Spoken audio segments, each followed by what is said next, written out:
We got big news on Big Deke News on a Monday. That was a shitty intro, but let's get into it. First, let's start with the winners and the losers of the scouting combine. Kind of. I'm not going to go through every detail and talk about every player because we know who wins the combine. It's not that complicated. Did you run a fast 40? Did you jump high in the vertical? Your stock goes up. And if you're a loser at the combine, it's because you didn't do those things as well and your stock's down.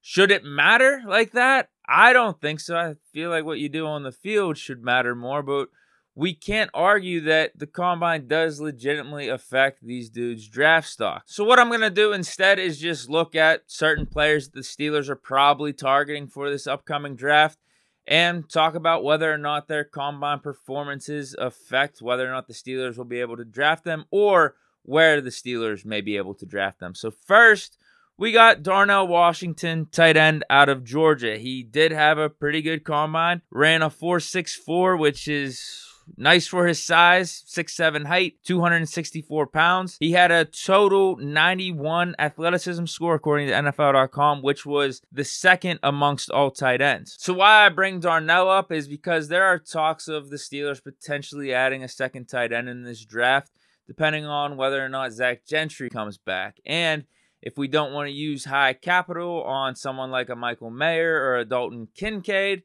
in the first round, maybe you get a guy like Darnell Washington in the second or third. But with his combine performance, I'm already seeing some mock drafts moving Washington up to the first round. So if that does occur, I feel like the Steelers are going to have to pass on him because that's just too high, I feel like. It's too high. I feel like his value was perfect as like a third-round pick, potentially in the second. But now I think his stock's rising a little bit too much. Next, we got Bryan Bresee. He just flat outright tested well, particularly for a guy at his position at defensive tackle. I don't know how much that moves his stock up. I feel like his combine performance was just more of his athleticism we see on the field match what he gave us at the combine. So it doesn't hurt. It can only help. I still don't know if I want the Steelers to take him at 17. He's obviously a guy we're interested in because we did meet with him. He could be at a position of need depending on if we bring back Ogunjobi.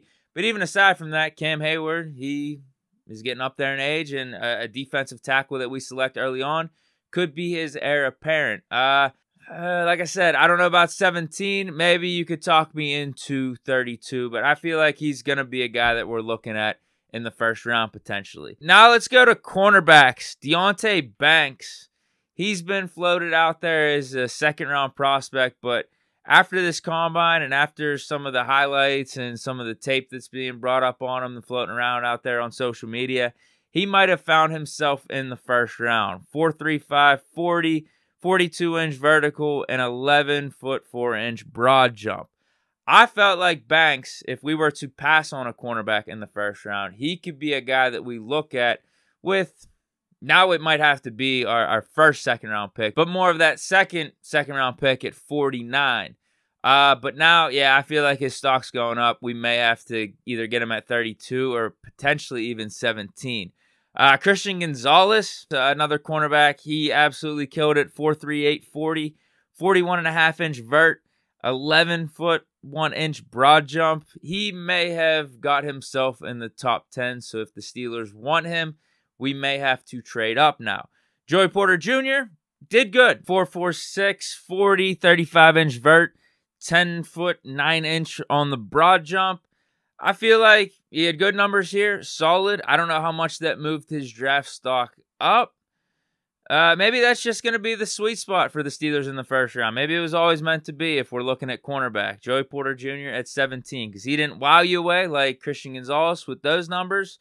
But at the same time, he didn't do anything to drop his stock, so he's probably going to be right around the teens. He'll probably be the second or third cornerback taken off the board.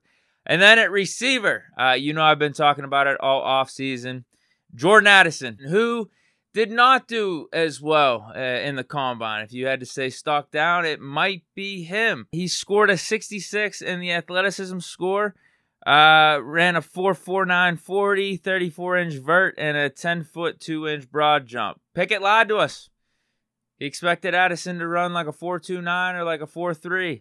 Ended up running like a 4.49, which isn't, in my opinion, it's not bad. Going back to what I said at the beginning, I don't really care about these combine numbers because let me pull up two other receivers and their combine results. One, Deonthe Johnson, Pro Bowl receiver, has been pretty damn good for the Steelers. I know we can complain about the drops, but what is his claim to fame? Despite what this 40 time will tell you, his athleticism scores, whatever, he gets the most separation out of any receiver in the NFL. Darius Slay just called Deontay a top 5 receiver in the league, like a week ago or something like that. One of his toughest covers. And then the other guy, Antonio Brown, who is literally the best receiver in the NFL for like a 5 or 6 period stretch. So I don't care about these combine numbers. If anything, if it's me, obviously I want the Steelers to draft Jordan Addison. I'm excited that he didn't test as well at the combine because maybe, as opposed to us having to draft him at 17 if we were going to go the receiver route, could we get him at 32? I go back and forth on this one because this wide receiver class is a little bit light. And no matter what, Jordan Addison is going to be a top 3 receiver between him, Jackson Smith and Jigba, and probably Zay Flowers. Usually, with how these drafts have gone over the past several years, 5 or 6 receivers go in the first round. So, yeah, I would say stock down for Addison. What does it mean? To me, I think it means nothing. It means nothing. If I'm a team that is looking for a receiver that wanted Jordan Addison, I'm actually, again, I'm pumped at these results because stupid teams out there are going to take way too much stock in them. But let me know your guys' thoughts of the scouting combine. Who's your winners and losers as it pertains to the Steelers? Is there anyone you're more interested in drafting after seeing some of the results that came out of Indy, or vice versa? In terms of other news, Bud Dupree officially released from the Titans today. I don't know if I have much more to add. We've talked about this like over the last week. I feel like Bud would be perfect to come back to Pittsburgh as the 3rd edge rusher. He'd be a perfect fit. You got Highsmith still in his prime, TJ Watt. We know who TJ Watt is. Bud Dupree could spell them, get like 40% of the snaps. He could be what Melvin Ingram was supposed to be. I just don't think we'll get the drama or the controversy because Bud knows exactly what he's coming into. He's been familiar with Pittsburgh. He's not going to be ruffling any feathers or anything like that. And it could just be good for his career too, because I still think he could play. He's just got to stay healthy.